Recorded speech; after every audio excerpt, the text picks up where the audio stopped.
So Whitelight made a pretty extensive video why he doesn't like Unbound too much. Set in the Chicago and this could be fun.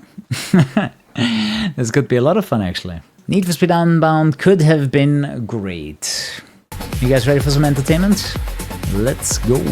inspired Lakeshore city, stylized with cell shading, and begun with the betrayal of your best friend Jasmine, who took the car you worked on for months and ruined your adoptive father Rydell. Need for Speed Unbound is a game about working up through 4 weeks of 3 qualifiers to win the biggest street race in Lakeshore and take your car back from Yaz. One of Unbound's best ideas is burst nitrous. It's a second, yellow gauge that obeys different rules and thus encourages different responses from the first. For one, it's a burst. That will soon become important. For another, it's staggered. There are 3 bars and a bar must be filled completely to use it, which encourages you to get that one more near miss or to drag out your drafts and drifts just a little longer. Burst nitrous is also temporary. If you don't use it when you have it, it will quickly disappear, and what that does is encourage you to keep up the combo or to take a risk. You can't always. The thing is, the effect is always so strong visually, but the effect on the speed increase is so low. Clearly felt, and drifting, for the average player's purposes, feels smooth enough, but it's the high speeds that keep you coming back. It's here, in the hundreds, that you're placed at the edge of control, where your car remains stable, but there's the sense, the fear, that you're one mistake away from ending up in a Netflix disaster. I gotta say, the most fun part that I had with the game was racing online against other people. So, I kinda ruined this joke. Let's listen again. The fear that you're one mistake away from ending up in a Netflix disaster documentary, or losing a position. It's where a carefully balanced density of oncoming traffic keeps you mechanically engaged, constantly, no matter how straight or how long the road, and tense in equal measure. This is the thrill that only Need for Speed can provide in the modern racing scene. It's the best thing about Unbound, and it's also, basically, unfair. Traffic isn't fair, it's unpredictable, you can't avoid it every time, and even when you could, the fact that you had to whilst another racer did not, is a fundamental inequality. You will be wrecked in this game, and it will be bullshit, and that won't be a rare occurrence. This is the price we pay for the street racing thrill. It's a problem fundamental to these games, and for some, it will continue to be too much to tolerate. For most, it's a price worth paying. Well, usually. We'll get to that. I'm fine with that. I want to talk about the most important effect. Unbound changed things by rewarding grip turns with burst nitrous. A lot of burst nitrous, and a lot more than drift. A decent grip turn will net you a full charge, and the moment I recognized that, I began experimenting with a form of handling that had been largely ignored, unknowingly, for so many entries before, and I loved it. It's nice to have a new form of challenge when cornering in Need for Speed. So is the variation. Now playstyle would change from car to car, grip's way better. Though not the most important, perhaps the most interesting success of Unbound's enemies is that they are fleshed out in the literal sense. They have bodies, faces, and personalities to match their names, which is great, because that makes it much easier to hate them. Other people. Am I right, fellas? When an irritating little shitweed passes you, that stings in a way a mere name would not, and Criterion do their best to play it up. They'll taunt you, they'll threaten you, they'll hit you, and then comment on hitting you. They're cocky, and that makes you want to take risks to relieve them of their cock. So it's a good thing that contact... Compounding on what works is the side bet system, which allows you to challenge specific racers as an aside to the race payout. The better their car is than your car, the more money you stand to gain. And it is a glorious feeling, not only to take the money of someone you dislike, but also to flex on the entire crew by challenging the top dog and winning. I hate all of these bastards, and I might need to seek psychiatric help, but it's a testament to the success of Unbound's rivals that I realize that. When it's dodgy bastards trying to... Honestly, for me, it was just the guy that was competing in first. Like everyone else, I kind of immediately forgot about. It was literally only the people that were competing in first that were noticeable to me. Everyone else kind of disappeared. The punishment for crashing in Unbound is light. You're respawned quickly, you're respawned at speed, and you're respawned a fair distance ahead of the crash site. Crash detection is also very sensitive in Unbound. It doesn't need to be that big a knock to end up on your roof. But if the punishment is light, why does it have to be sensitive? In the case of a glancing blow or a side-on collision with the environment, why not simply punish my health bar and my speed, and avoid the crash altogether? Crash cams arrest control for several seconds and puncture the momentum of the race. It's a frustrating interruption when it feels needless, and it often does. But much worse is the frustration of certain crashes whose validity you will be right to question, because crash detection is simply unfinished. At first, the problem seems to be far too much importance placed on the speed of the contact, and far too little placed on angle. It is not what you would expect, that trading paint is an instant death, but a head-on collision barely scratches my health bar, even though it's slower. But then something stranger happens. Another head-on collision does instantly kill me, and I survive a significantly faster faster sideways impact unharmed. It adds significantly to the confusion that the car is forced to flip for the crash cam even if it makes no physical sense. You'll usually die to the big crashes and survive the smaller ones, just as you'd expect. It's the two— I actually didn't notice that you always flip for the crash cam. He's right, but I don't think I realized it myself. Because every time I did crash out, it felt realistic in the moment, you know, that the car would flip there. But it's right, I actually have not noticed it myself. A handy side effect to the burst is the way it essentially deletes unwanted momentum. If you're sliding too wide, it will remove the sideways motion, and that way a bad corner is saved. This is incredibly powerful, and so you might— That's a typical feature that you've already seen in Blur in 2010. Whenever you hit the nose in Blur, it just shoots you straight forward wherever you are right now, and it kills your sidewards momentum, which allowed for really fast cornering. And in Blur, the effect was way stronger than in Unbound, and I recommend you check it out. What's good about burst nitrous reducing the consequence of error is that in doing so, it also reduces the cost of bullshit, and in making recovery easier, burst nitrous as much as the AI or anything else. You know, I actually like that you respawn with speed and quickly, because as he mentions, there is gonna be some bullshit here and there, and having a fast respawn with speed makes this a lot less frustrating. So I think they actually did well in that regard in Unbound.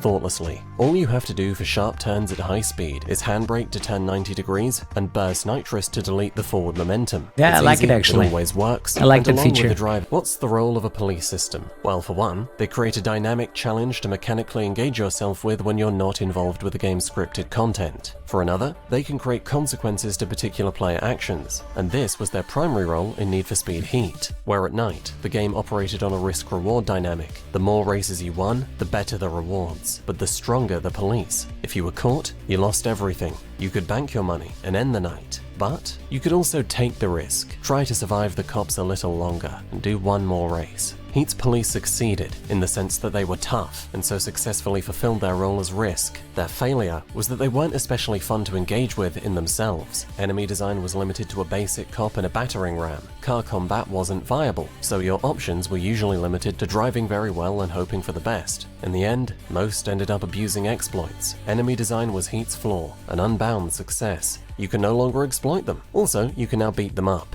Actually, there is a handful of water areas and you can still drive into the water and kill the cops that way. The only thing that changed is that there's a lot less water area in Unbound than there was in Heat, but you can still do the same thing. In Unbound, escaping the police is actually quite easy. For the first few hours, you may project your experiences with the Palm City PD and assume that Heat 5 has every chance of ending you, but then you wise up. The cops are fast, but they're not very aggressive. Taking them out is easy at these speeds. Even trading paint will do the job, and with a few sudden route changes, you'll usually find yourself in the cooldown. It's not— It's so silly when you drive by a cop, you trade paint, and then the cop just immediately breaks. It also works with like the big fat rhinos. You just trade paint on the back and it immediately kills them. Not easy. Further frustrations include being trapped behind a slow-moving police car on a road with no exits, being sandwiched between police cars that make detection all but certain, and being subjected to the absurdities of Lakeshore's destructible objects when you're veering off-road whilst avoiding the police. Ignoring the fact that the game's idea of destruction is having the object evaporate, the principal issue is that the distinction can be unclear between the things that will shatter on contact and things that will break you. Given that these fences are destructible, is it immediately obvious to you that this fence would not be, or this chain link fence covered in tarp here, when other chain link fences detonate? Given that most barriers are destructible, is it immediately obvious to you that this slightly taller barrier is not? It does this situation no favors. Yeah, that I it's could been have annoying. been fooled into believing From Software designed the world with short concrete barriers cruelly hidden behind bushes, and rocky cliffs that serve no purpose to the world design placed randomly throughout Lakeshore, and which you cannot always clearly see. It's one of my least favorite things about Unbound, and it's the cherry on top of the very shitty pie that is moving between events. It's dull at best and infuriating at worst, and it's not the end of this conversation. Because the police are ineffective threats, you'll usually be comfortable doing all the events that you want to do. You'll probably go for 1 or 2 a day because you want to get to the superior night events with low heat. You want low heat because the less time you spend at high heat, the less time you spend dealing with the police, and the quicker you make your money. I think is a lot of the decisions in this game were not really well thought through. You just notice it, you know, like getting stuck everywhere. The thing why everything was breakable in Horizon is for that exact reasons, because people play an open world like everything is open. And yeah, okay, you can make the trees have hitbox, but everything else should be breakable because you're just gonna get stuck and it's gonna be annoying, especially if it's hidden behind the bush. Once you've finished, like, it's actually a lot more fun if the map is open in that regard. When you make like giant ass leaps off the mountains through the barrier, that's fun. And I really don't agree with these hard barriers either. the night events with the massive payouts and you've hit Heat 5, which usually happen at around the same time, there's no reason to continue. Unlike the previous game, higher heat levels don't multiply payouts, and only events with average payouts remain, and you'll now have to do them whilst avoiding the Heat 5 police. So why continue? Answer: you won't. You'll do all the events you want to do and stop at a similar time most nights. This becomes a routine, and that routine becomes boring. What the game would have liked the answer to be is its calendar system. If each reset pushes you closer to the weekend qualifier, then you should want to make more money per night, in time for the qualifier so that your car will be strong enough, right? Unfortunately, this fails too. You'll get your car up to the top of its class ready to dominate the weekend in a day's time, 2 or 3 at most, with average income. The pressure of the limited week is completely ineffective, and in the end, Unbound's notions of risk and limited time amount to little more than window dressing for a campaign structure that bears the repetitive characteristics of a 9-to-5 job, more than the thrill-seeking life of a young street racer, whilst at the same time. Yeah, I feel like the events on the world map could have been a lot more varied and giving you a reason to do them. Like, the events that I like to do the most were the ones that where I won the cars. The problem is, those events were always a negative. Like, you basically buy in for 32,000, then you get a car. So you don't get money, you have to spend money to get a free car. So you still had to combine it with other events that actually gave you money, so you could do the fun events that give you cars. And yeah, I didn't like the balance too much. I'm sacrificing absolutely every other good thing about Need for Speed Heat's approach to day and night. We've lost the simple fact of them feeling different from each other, where day was sanctioned and characterized as such with branding, barriers, screens and a post-race report, and night was illegal, with fans gathering on the tracks and races ending fluidly because you wouldn't want to stay in the same place for long. Day played calmly, like the average Need for Speed, while night operated on the risk-reward dynamic and thrilled with its tension, and we've lost the difference of what they rewarded. Day gave you money for purchases, and night gave you rep for unlocks. So depending on what you wanted or needed at the time, the experience of the campaign would change, adding. The problem for me was everything was fucking expensive, right? Like, I just played the night for reputation and then I cheat engined myself money because I didn't want to grind for weeks to get all the cars and upgrades that I wanted. I think for my first car was fine because you get the upgrades for free the first time you unlock them. But for every other car, man, I didn't want to grind for days and weeks. Like, the economy was super broken and they just copy and pasted it to the next game. And like, economy-wise, this was too much of a grind for me personally. I mean, in your initial playthrough, it's fine doing events for money and so on. But I'm talking about post-game, right? Like, you finished the main career mode and now you want to start collecting all the cars the game has to offer. First of all, you have to unlock them, doing some weird stuff sometimes. But then you're really money locked. And you realize you're going to have to grind for so many hours to get the stuff that you want. Like, who the fuck wants to grind 3.5 million for a Veyron? Chiron, Bugatti. I didn't. Similar tracks are likewise bunched up together, with most of week 1 set slap bang in the mid-city, and a similar failure of distribution affects event type. Drift events and takeovers succeed as variation, but fail as equal partners to genuine races, for the obvious reason that they feature. And I was equally disappointed with the placement of high heat deliveries. These involve escaping, then avoiding the police on your way to a particular location. You'll only ever get them at night, which is probably not the best idea because at night, half of what you're already doing is escaping and avoiding the police on your way to a particular location, and so high heat deliveries feel like they're dragging things out more than mixing things up. They would have been far better placed at day. Throughout Unbound's 4-week campaign, and especially in the early game, I was regularly baffled at how needlessly and how often the game weakened itself by following the opposite of simple distribution logic. It's not as if there are a lot of event types in total to help this situation either. Drift events are takeovers but with no targets to smash, head-to-head and half-pack are just races but with fewer rivals. I remember at the beginning of the game, I really wanted to have a second car. So I can have one car for grip and one car for drifting.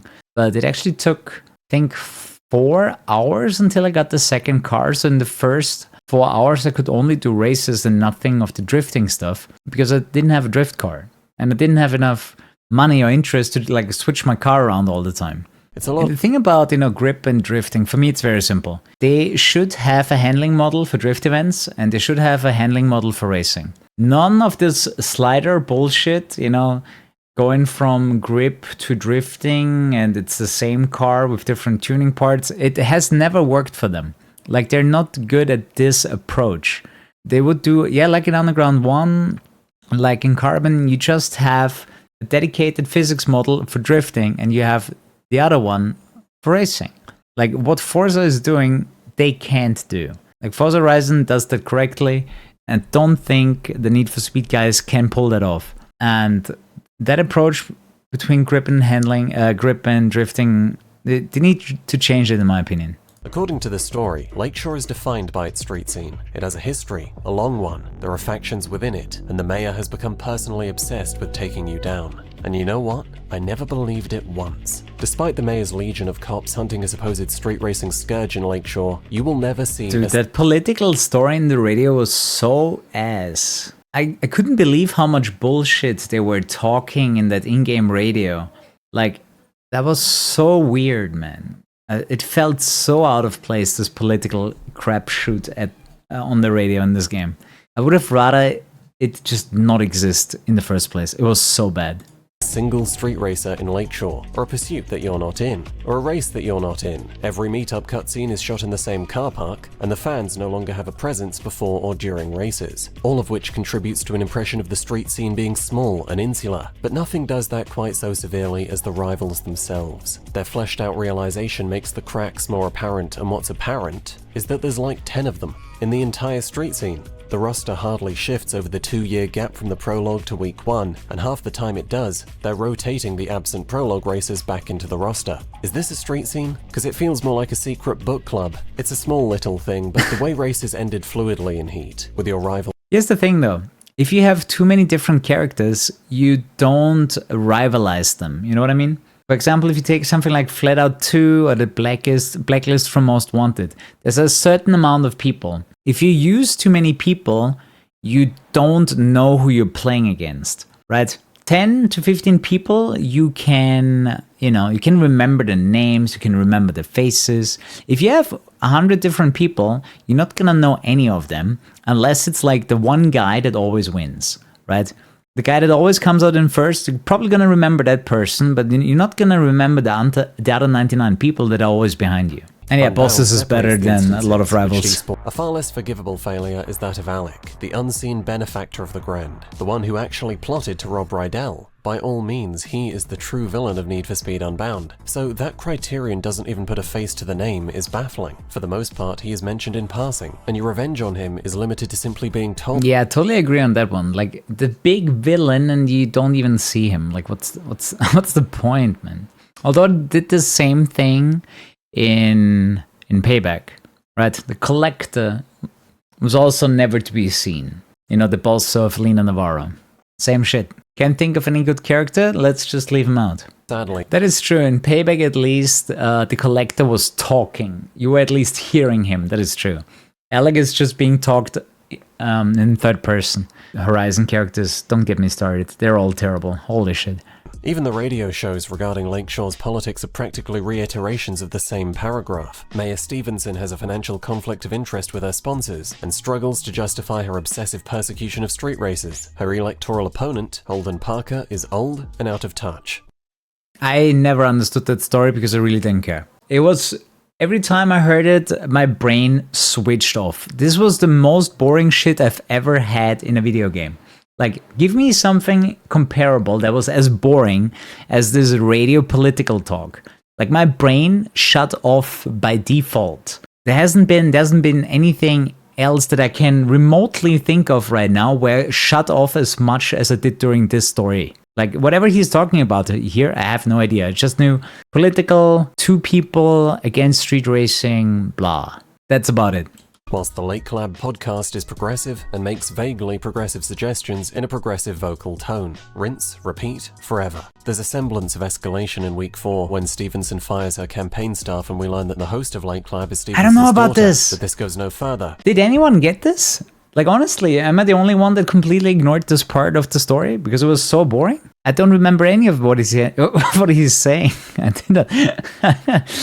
I immediately switched away whenever this came on in the radio. The thing is, he didn't even experience the cancer that is drifting in this game, right? I can tell he did not do 4-star drifting, 4-star drifting events, and he definitely did not do online. At least he didn't do it for the review. Like, it didn't go into the review, because that's where the real problems lies. Like, the drifting is god awful in this game, and online is massively underserved as well. But yeah, good video. Shouts Whitelight. Dennis Williams.